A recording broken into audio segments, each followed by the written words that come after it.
Some people call it like the getting ready for worship. I don't think that's right. I think it is worship.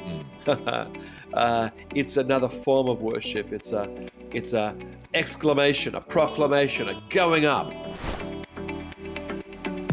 Hello, everybody, and welcome to another great episode of the Rodcast. I'm Monty, and I'm here with the Rod, and we're excited to bring this episode to you all. Today, we're talking about worship, all things worship, what we think about worship, what we believe as a church personally. And so, why don't we start off by answering maybe a bit more general question, but what is worship? Wow, that's a huge. Well, worship is any action of the heart that gives thanks to God, I think. I really do. I think it's bigger than a Sunday service music, but it includes that. I think it's an expression of the heart of showing thanks and honor to God. That's my definition. That's great. Why do you think worship is so important for us as a Christian, as a believer then? There's a lot of scriptures that talk about the benefits of worship, and I think God just knows it will bring joy, freedom, release, moments with Him. It's not about God wanting worship like I need worship. It's like God saying you need to worship. The benefits. There's victory. There's overcoming. There's power. There's revelation. So much happens as we give something to God. It's kind of like us surrendering, I guess, different various areas of our life. But it's kind of that posture of surrender. At least that's one way I see it. Yeah, the Old Testament word and the New Testament word basically is to bow down, and it's that posture of bowing down. But it's not just bowing down as a posture; it's bowing down to give honor, right? To give thanks. So whatever does that, whether it's internal or external, is an act of worship. And I think we need to understand the bigness of that word. Therefore, it does mean surrender. It does mean God, your way, not mine. It means thankfulness, giving Him praise, giving Him honor, giving Him worship, bowing to His will, saying all those things together would be acts of worship. That's great. So it's really like how we live, our lifestyle is an act of worship to God. So then I'm curious, how did the songs that we sing in church on Sunday, how did the songs, specifically just the songs, start to be labeled praise and worship? Well, it's not just that; it's called a worship service. So but the question you're asking would be historical. It would be a word they've just used to describe a service, and then for more charismatic type people, it's really the time that we're actually singing, and then even more defined as the slow songs. So I think it must be history, like moments of history saying that's worship, that's worship. So all those things are worship. But the question you're asking, I think, is just historical. Because I think a lot of people, especially newer Christians or non-Christians, and they get around the church environment, and they get around Christians, and we refer to worship as the songs in church quite often. But I think sometimes it's easy for people to maybe miss or not see the nuance of what actually worship is. It's not just the few songs at the beginning of a worship service. It's so much more than that, right? Yeah, it really is. I mean, coming to church is an act of worship. Bringing your kids to kids' church is an act of worship. So whatever you do, going to work and giving God glory is an act of worship. Honoring your mother and your father or your wife and your husband. Yes, your life, you brought it up. It's all an act of worship. I think the Sunday worship service and the worship is seen as a focused time of worship. I think that probably would be more how to explain it. Sure. It's our focused time. We're going to give this time with other believers together to God. And I guess that's why we have worship songs at the beginning of a worship service to, I guess, prepare our hearts perhaps to get us in the right state of mind and get God focused as number one first, right? I think so. I think that there are a lot of the Psalms leading into worship, and then David asking for something. I think there is a biblical, especially Old Testament picture of that. Come, let us go and worship the Lord. Come and let us go into the house of the Lord and worship. So I think that's probably where it comes from, is the Psalms. And then there's a couple of Old Testament scriptures that talked about worship, and then God gave them the victory. Yeah.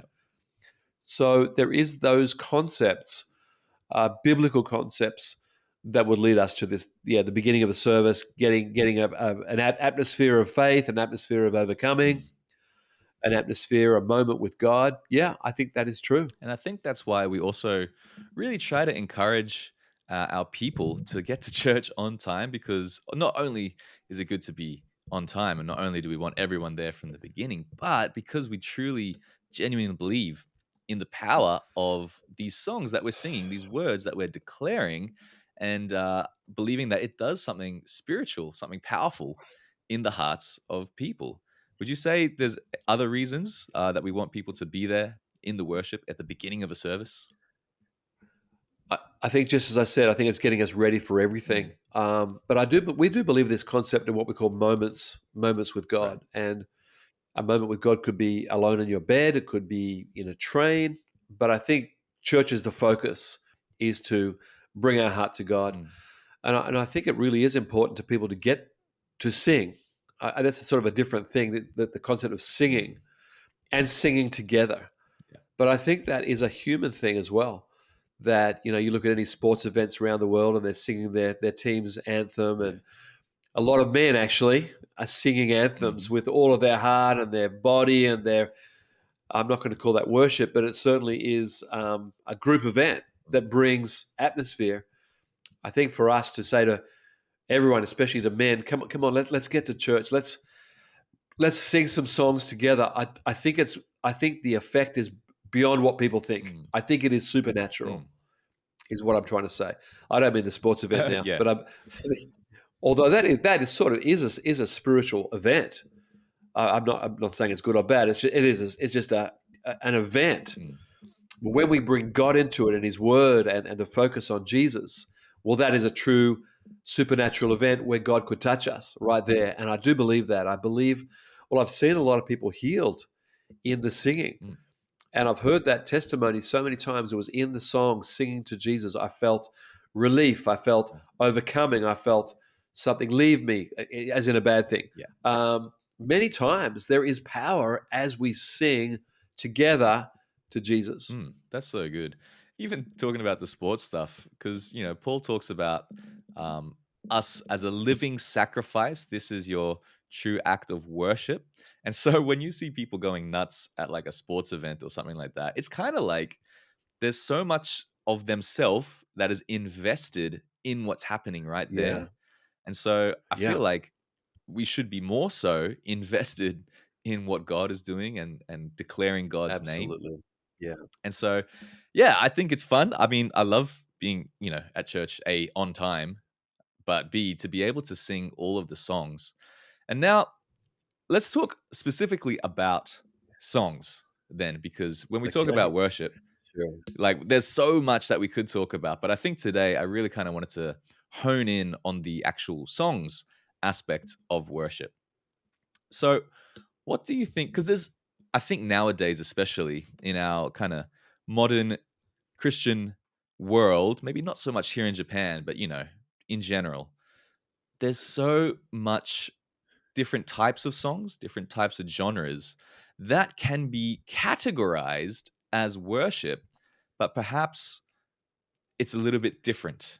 Not in a bad way, but there's such a large degree of expression when people write these songs. So, when it comes to singing songs at church, congregational worship, what are some things that you think, or at least that we choose in our songs, some things that you think that needs to be part of a song, and things that maybe should not or doesn't need to be part of a song when it comes to singing at church on Sunday?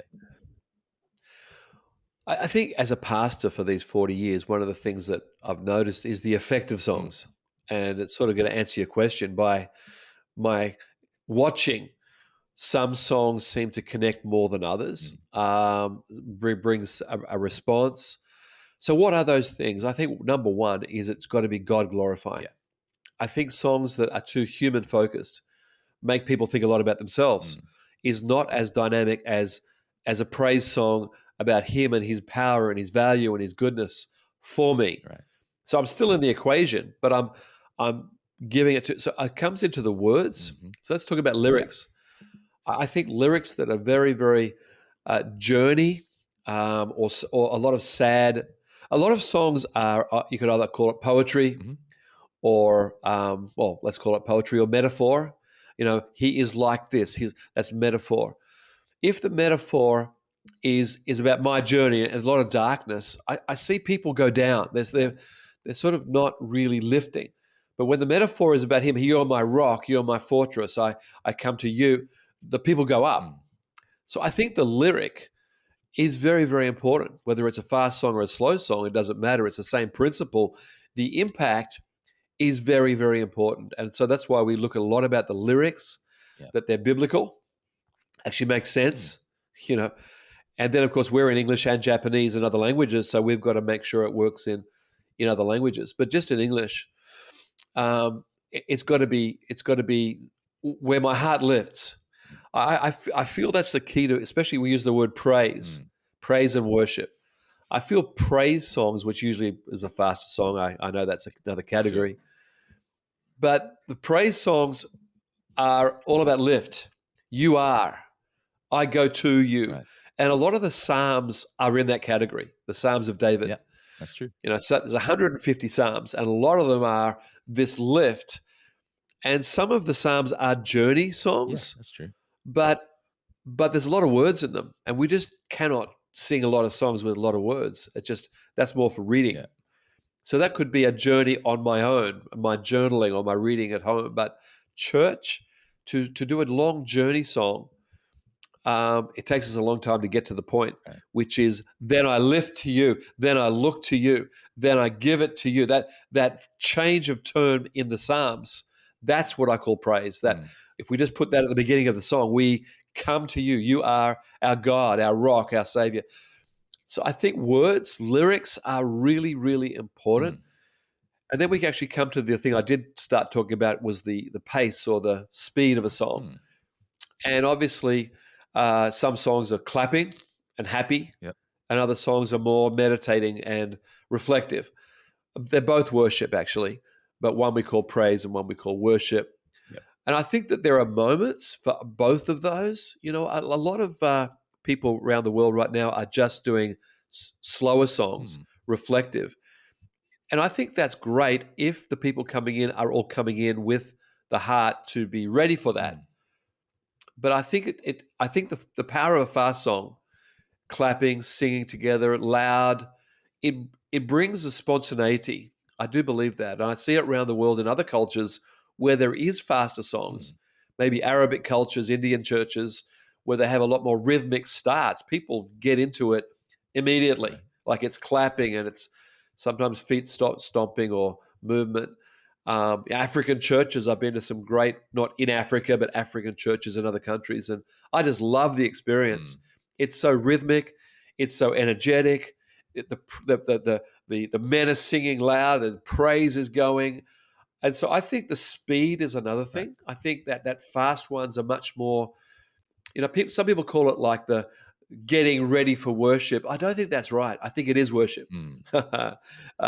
It's another form of worship. It's a exclamation, a proclamation, a going up. Does that make sense? Yeah, that's really good. And then the slower songs is, now my heart is ready for more reflection, and but I still believe it's going up. I think if the slow songs are about me, I will move too much reflection of me, and I could think badly about me. And a lot of people struggle with that, about, if a song is about too much journey and darkness and shadows and coming out. I think we can reflect on that. Right. So I don't know. You're a songwriter. What do you think of what I've just said? Yeah, I think there's so much in that actually to unpack. Now with lyrics, I think people are writing all kinds of songs with all kinds of lyrics. So this is not about saying these lyrics are right versus these lyrics are wrong. I think anyone can listen to whatever they want to listen to, and if it helps them or uplifts them, that's great. But I think that's why I'm trying to preference this question by in church. So as we talk about that context of just in church, I think you're right. I don't know if, at least in our context, in our experience, too many songs about, like you say, a journey, which is like, I was this and I was doing that, and then one day this happened, and then this happened, and then there's like God somewhere in the story. I think that's maybe not exactly what we want to be singing as a congregation on Sunday. But like you mentioned, the lyrics of like, yeah, I'm not like eliminating me from the equation. Like, God saved me, like you rescued me, you helped me. That's all great. But I also want to say, God, you are good. God, you are amazing. God, you are powerful. You can do it. Like, I think there's such power when you're singing that type of lyric with a congregation of fellow believers who's all declaring it at the same time. So definitely lyrics is one really powerful thing. And obviously in the West, there's a lot of poetry. All the Psalms are poetry. But in our context, this is specific to us, I think. We have to be very picky with what songs we choose because it's hard to translate a poetic, like a theme. And that's why we haven't done certain popular songs in the past, just because, not because the songs are bad, but because it would be so hard to translate what the writer or the author of the song is trying to like convey. So there's part of that, like there's just maybe some practical elements into why, at least in our context, we haven't done that. As for praise songs, I mean, I love a good praise song. So, and I know you love a good praise song as well. It's interesting to see. There seems to be like, I don't know, it's almost like this season in maybe the more Western church where it's like praise is like a thing of the past. Like the fast song is like we're beyond the fast song now. I'm not saying that's their heart, but it almost feels like at some point all the churches got the same memo that we're only going to do the slow songs now. We're only going to do the worship songs now.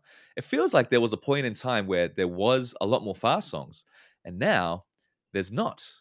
And so I just think that's an interesting switch, an interesting thing that's shifted. Do you have any thoughts or comment of like why you feel there's been a bit of a shift in the dynamic of the type of songs we sing? Well, I can only talk about our Sure. context. And in Asia, when I visit some of the larger churches that are doing soul winning and discipleship so well, they've got a large amount of Yeah. praise. Our friends in the Philippines, in Indonesia, um, I was just at, JPCC in Jakarta, one of the great experiences of praise. Um, I think there are some churches in Singapore singing some very fast songs. So in Asia, I'd mentioned before about India. Like, I don't think you get that many slower songs, Yeah. or Pakistan, or those countries. It's very rhythmic. Mhm. So that makes me think maybe it's cultural, Right. not biblical, which is a different basket, isn't it? We're not saying one's good or Yeah. bad. It's like okay, well, what is the cultural That's important. factors?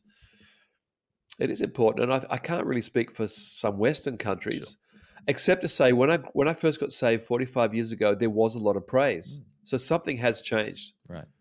Something has definitely changed in the psyche or the thinking of the church Mhm. service, which is outside our field, Yeah. but we notice it because we're from Asia.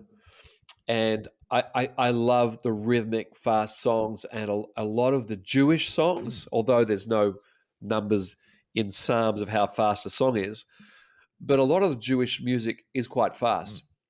They have slow songs too, but a lot of their songs are pretty fast. They even have dancing. It says that in Psalms: dance to the Lord. Sing unto the Lord, dance, lift your feet, lift your hands, lift your eyes, lift your heart. So the thing of lifting Yeah. is very Hebrew or Israeli. And I'm sure there are parts of the world. I'm sure, as I said, Africa would have, I think, a lot of praise Yeah. songs. We went to Uganda together. We were just amazed at That was the amazing. wonder and the beauty of the Mm. rhythms and the Mm. voices. And so we experienced that together in Africa. And you leaned over and said to me, "Sounds like heaven." Yeah. Oh, that was so good. So that means culture is actually more important here than a biblical issue. Like does that work in your culture. And I think in our culture in Japan, I've always said to our team, if any songs or any message puts Japanese to sleep, we have failed in our mission a little bit. Because our mission is not to do it for ourselves. I can listen to worship music every day of the week. I can go on Spotify or YouTunes or whatever. I can have my music, my style, my old ones, my new ones. It's all about me 6 days a week. But why don't we on Sunday have a mission day where we're doing the music of the culture? So that's always been a part of our philosophy, that Sunday is not about us, although it is, because we enjoy it and we see people rejoicing. But when Japanese come in and they've never been to church, they will make a decision whether it was they liked it or didn't like it. Let's just put it that way. And that's very subjective, but for non-Christians, it is very subjective. They've got no other thing to work on except, did I like it? And they like it. In fact, I asked the question, did you like the music? And they say, yes, it's surprisingly good, which is the actual, the actual musicianship plus the actual song. So for our audience, which is a bad word, I guess, but for our participation group, it's very important that they're awake, they're alive, they connect, they feel it's good, and they're actually then singing the words. These are now non-Christians and seekers singing words like, Jesus, you are the Lord. Like, they're actually wanting to be part of this experience. No Japanese are standing there with their arms crossed saying, I don't like it, unless they're from a more traditional background. But I'm talking about seekers, which is almost every Japanese. 99% Japanese never heard the gospel. So our context heavily weighs because of our mission. So mission, context, songs. That's great. And that's what we say to people who come in and say, why don't you sing these songs we sing in our country? And we say, well, they're great songs. You can listen to that 6 days a week on Spotify. Even coming here, going home on the train, you can listen to your songs. But in the little time you're with us and worshiping with Japanese seekers, wouldn't you join us with singing these praise songs? It's still to Jesus. So mission also drives our choices in what we do. And I think Asia is very much a different style. I know I'm going to say something more, but I'll pass it back to you. What do you think about that? I actually really liked what you mentioned there about mission, context, songs. I think because the mission is at the forefront, this is what we're trying to achieve. This is our goals. This is what we're here for. That mission then determines how we're going to do it. And the how is the contextualization. Us in Asia, there's going to be a different contextualization for someone, say, in the Middle East or somewhere else, right? So that drives the contextualization. What does Asian cultures like to listen to? What is the type of music they like to listen to? And then that will determine how or what type of songs we're going to use. Because I have that experience we had in Uganda at Watoto Church. That was one of my most amazing worship experience highlights of my life. And it wasn't like it was this big conference. It wasn't this one of those quote unquote special moments. We just turned up to the church. Everyone was there on time, mind you. And the church was packed. They had about 30, 40 people choir on stage, not to mention their 5 amazing mic'd vocalists. And they started singing, and I'm getting goosebumps thinking about this, but the first song that they hit, it was like the whole congregation behind us, because we were at the front, the whole congregation behind us and the whole choir in front of us was this crescendo of incredible voices, of harmonies and melodies. It was absolutely stunning and beautiful. And that's when I leaned over to you and I was like, is this what heaven's going to sound like? Because it was just like you were wrapped in this incredible moment, incredible worship. And I loved it. Yeah. And they were singing very African songs. And so, again, we're probably not going to sing those songs in our context, but God was there. It was beautiful. And so I think for us in our context, right, like you're talking about, we have a strategy. We have a specific way that we're trying to do things.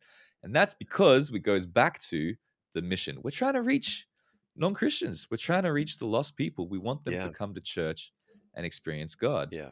And it's interesting, actually, how many stories I'll hear of someone bringing a friend to church for the first time, and I'll hear that they started crying during worship. That's their first time with this setting, with this type of music, with these types of lyrics. They have zero background knowledge to fill in the blanks, and yet there's something that's happening in their heart. I think that's really encouraging. Like, I'm really encouraged when I hear that. And so I Yeah. think that's one of the great joys that we get to do as a songwriting church, as a movement that does like to produce our own songs. So, talking about that, why do you think it's important for a church or a movement to be a songwriting church, to write their own songs? Well, obviously, churches don't have to write their own songs, but it was Sure. once said to me that some churches are 30%, 60%, 100% of their own songs. And I think Mm, there is some truth to that. mm, Obviously, context, Asian, African, American, whatever. And then there's other context. For us, we were doing about, let's say, 50% of our own songs when COVID hit. yep. And when we went online and had to do singing online, we had all of our copyrights paid to people.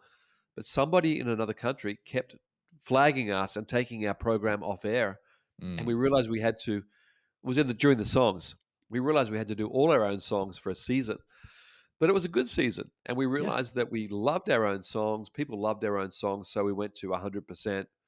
That doesn't mean we'll always do that. Mm, But we realized we could. But I think it depends on a bunch of stuff. One is, do you need to? Another one is, do you have the songwriters and the musicians? So there's a lot of context here. yeah.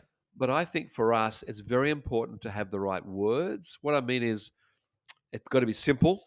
I don't Yep. mean Japanese are simple. I mean the concepts have to be quite simple, Mm, not too poetic.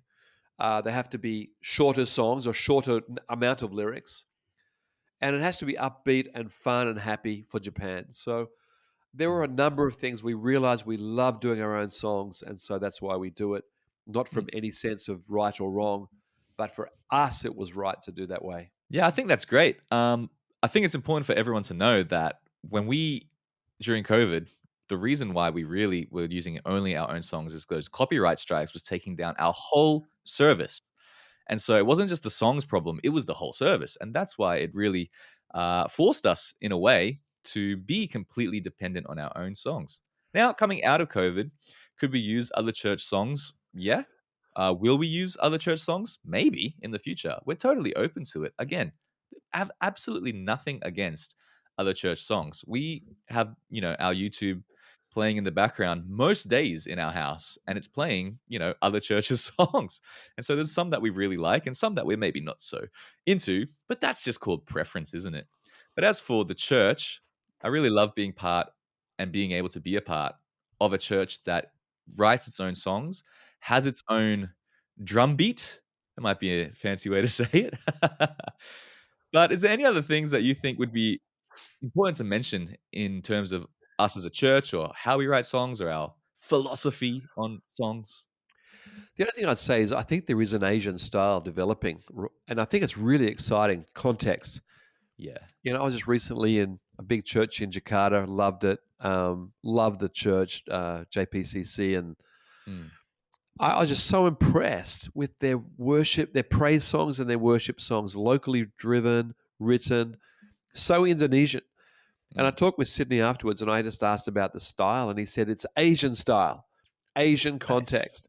It's what we love, and I just thought exactly. Yeah. That's what we're trying to say. We're not trying one. We're not saying one is better or worse. We're saying Mhm. find your context, find your mission, find what God is really for you, and then create that worship space.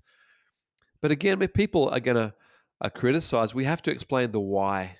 Yeah. And here in, as you're saying, Monty, here in Japan, the why is all about the mission. We Mhm. want people to come to church, sing about Jesus, enjoy it, be touched by God, and possibly become a believer. And Mm. for those who are already believers, they're loving it, enjoying it, worshiping. They're not losing anything. So that's our context. All Yeah. over Asia, God is writing new songs. I think it's a wonderful new day.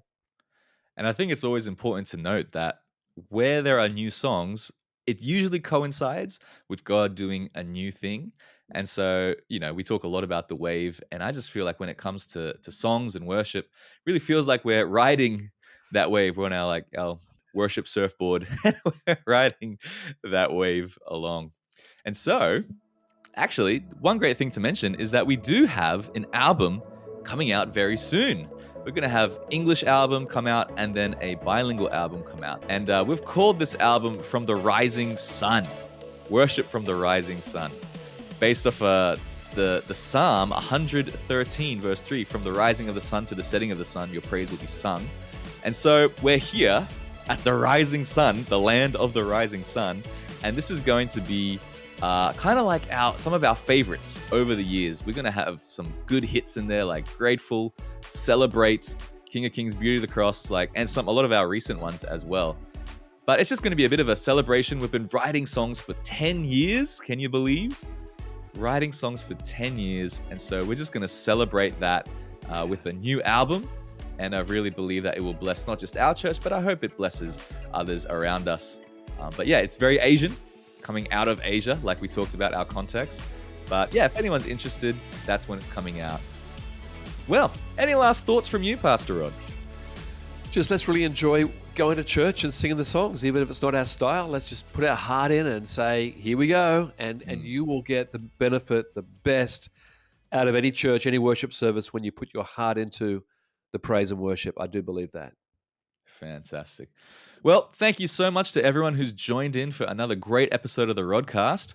Make sure you tune in so we can catch you next time. We'll see you then. Thank you so much for joining us today. And if you enjoyed today's episode, why don't you subscribe on whatever platform you are listening to this, and we'll see you next time.